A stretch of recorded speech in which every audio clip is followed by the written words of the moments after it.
Atvērtais telekanāls piedāvā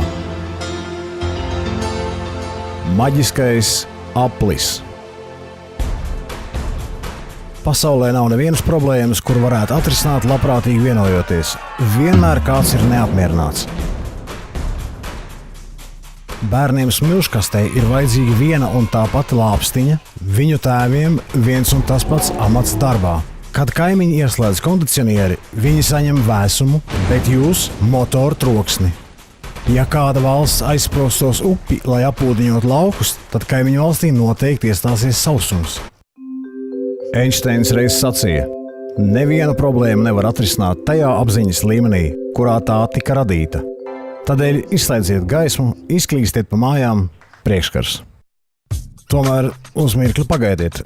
Nekas taču vēl netika pateikts par citu apziņas līmeni. Rodas jautājums, vai tāds pastāv? Franču filozofs Emīls Dāvids Dirkheims, kurš tiek uzskatīts par socioloģijas zinātnes pamatlicēju, apgalvo, ka pastāv. Viņš saka, sabiedrība, salīdzinot ar individu, ir daudz augstāka intelektuāla forma un viņa vienīgais loģiskais domāšanas avots. Proti, runājot mūsdienu valodā, runa ir par kolektīvo saprātu. Taču arī mūsu neaizmirstamajiem senčiem, aizvēsturiskajiem alu iemītniekiem, šis noslēpums bija lieliski zināms. Turklāt viņiem bija tas gods izgudrot universālu instrumentu, kas ļauj atrisināt jebkuras problēmas, sākot no ģimenes līdz pat starpcilšu problēmām, tajā pašā nākamajā apziņas līmenī. Šis instruments ir jebkuras problēmas apspriešana aplī apkārt ugunskuram.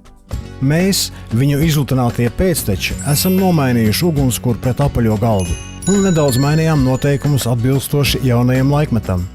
Cilts vadonis, būdams arī megatēviņš, palika pagātnē.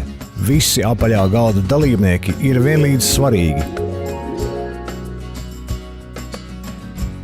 Pie galda atstāja novārtā personīgās ambīcijas, šeit nav pieņemts strīdēties. Gluži pretēji, katrs pūles papildināt citu. Darba vienīgais mērķis ir kopīgi sasniegtais rezultāts. Tas arī ir viss. Sēdieties pie apaļā galda un brīnums neliks sevi gaidīt.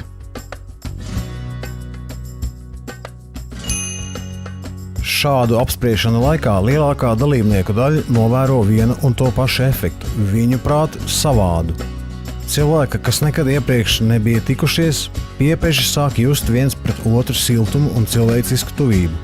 Turklāt šo tuvību zināmā veidā viņi sajūt kā kaut ko daudzkārt svarīgāku salīdzinot ar iemeslu, kas mudināja viņus sēsties pie apaļā galda. Un vēl viens aspekts. Neviens nespēja atcerēties, kurš piedāvāja risinājumu, kas visus apmierināja.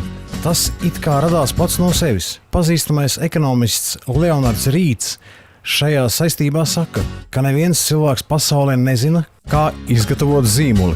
Šīs zināšanas sadalītas starp tūkstošiem ogļraču, mežstrādnieku, dizaineru un fabriku strādniekiem. Tādēļ nav jāskrien un jāpērk vienādas rotaļu lāpstiņas bērniem, kuri strīdas smilškastē. Tas nevienam nesagādās prieku. Labāk sēdiniet viņus aplī un iemāciet viņiem to pareizi izmantot. Un tad, ja viņiem dzīvē pietrūks veiksmes un pasarga Dievs viņi izaugs un kļūs par prezidentiem, viņi pratīs aizsprostot upi tā, ka neviena no valstīm nepaliks zaudētājos. Piemēram, lūk, nezinām, labāk to apspriest pie apaļā galda.